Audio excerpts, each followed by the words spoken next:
Welcome back to Newslink. Now, where in the world do you hear of 17 political assassinations in less than a year? Now, only in South Africa. 39 KwaZulu-Natal councillors have died in the past 10 months, of which 17 were assassinated. South African politics are a crime scene, it seems. The most recent assassination was that of IFP councillor Innocent Mkhwanazi of the Umkhanyakude district municipality, who was gunned down on Monday.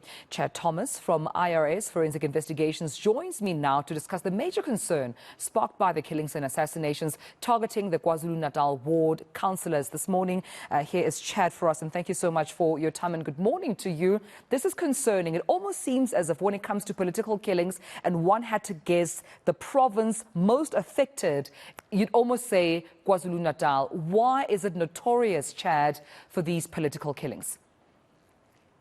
Good morning to you and the viewers. Yes, KwaZulu-Natal has been a boiling point for political tension for many years now. We hark back to the late 1980s, early 1990s, when the IFP were fighting the ANC SDUs and the Defence Force had to be called in. There were large amounts of killings, but these killings didn't abate after the 1994 elections. In fact, between 1994 and 1998, there were a further 4,000 politically linked killings, and this is as a result of a breakaway within the ANC involving a chap in the Natal Midlands in those days by the name of Sifiso Nkabinde.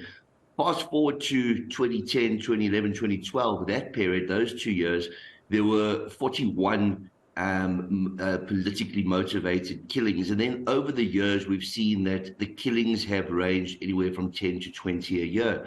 But the rationale behind these murders have changed, and this is what's made it so very interesting. Whereas in the past, the assassinations in the KwaZulu-Natal region were between warring factions of different parties, it then became warring factions within splitaways of those very same parties, and then it became even worse than that. It became people from within the same party allegedly assassinating people from their own party so they could go higher on the list, so that they could perhaps get more senior positions of power, both within the party membership or within a municipality or within the province as a whole. So we've seen an increase in these type of killings, and it's no longer related primarily to a difference in opinion. It's now commercial related. I think equally concerning, Chad, is the fact that 6 years after the Mwerani Commission, it seems the killings still continue unabated. We know that there were recommendations obviously submitted to the KwaZulu-Natal government, but also when it comes to any convictions whatsoever, have we been successful in that front? There have been a few convictions, nowhere near the amount of convictions one would expect, considering that, like you rightly mentioned, when it comes to politically assassinated individuals, we know that KwaZulu-Natal ranks as #1 in South Africa, if not #1 in the world for a specific region. KwaZulu-Natal is known as the home of eNCA. We know that hitmen are trained in KwaZulu-Natal. We know that they're not just used in political assassinations, they're also used to settle scores in other industries, the taxi industry, ongoing turf wars in other industries as well. We've seen people coming up from KwaZulu-Natal committing assassinations in Gauteng. We also recently heard of assassins from KwaZulu-Natal traveling to the Western Cape to purportedly commit assassinations. So it's become a massive problem, and not enough has been done. Everybody knows about Glebeland's Hostel. We know that certain people from Glebeland's Hostel have been arrested in the past, and there have been successful prosecutions. But Glebeland's Hostel is just a microcosm of a far greater problem.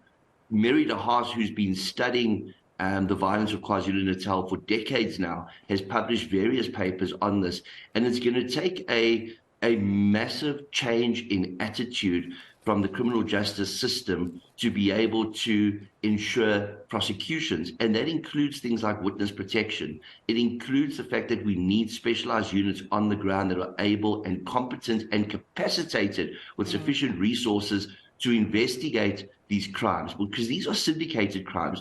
To hire an eNCA means it's an organized crime syndicate that you are going to. It's people that are literally putting themselves up for the hire of murder. We term it murder for hire. Other people call it contract killings. And the reason we call it that is because there's a commercial aspect to it. People are paid to carry out these assassinations. Right. With that being said, just in terms of investigations, Police Minister Bheki Cele, we know that he had established a special investigating team. I wonder if, one, it's effective, not only in resolving these crimes, Chad, but also if it's effective in crime prevention. It's all good and well to talk of convictions, but people would have already died, before those convictions. We're trying to have, as clear message being sent here by the Police Minister and law enforcement, or at least through this political assassination special investigating team. Do you think it has been effective? I don't believe it's been as effective as it could be. There aren't enough members.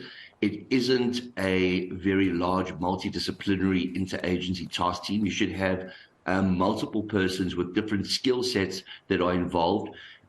Prosecutors should be engaged from the outset so it becomes prosecutorial guided and intelligence led. So you need a number of agencies involved. You need to look at the witness protection aspect because you need to be able to get witnesses protected so that they feel comfortable enough to testify. You need to make sure that the harshest of sanctions are given. And this can only happen through an effective investigation. And this is a point I often hark upon, and that is that we don't have sufficient funding for our detective services within SAPS, and we don't have sufficient funding for the Hawks. Both those units are woefully insufficient in terms of their resources and their numbers. And this is through no fault of their own. This is as a fault of the people who are responsible for allocating budgets.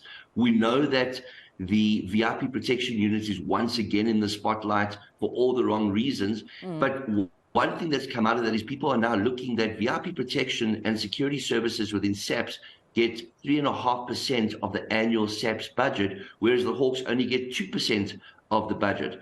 Right. If you want successful prosecutions of assassins, you need successful investigations. I have to let you go in just a second. Before I do, if you can briefly for me, please, Chad, when it comes to skills deficit and the skills short in this country in terms of, premium, highly qualified investigators, are their lives equally at risk here? We've also been seeing most of them getting death threats, if not killed already, because of the high-profile cases that they have before them. Most definitely. Schalke near put it into the spotlight how police officers were at risk, but he's one of many that have been assassinated, or who have been threatened, or who have been shot at. We need to ensure that the investigators are also protected.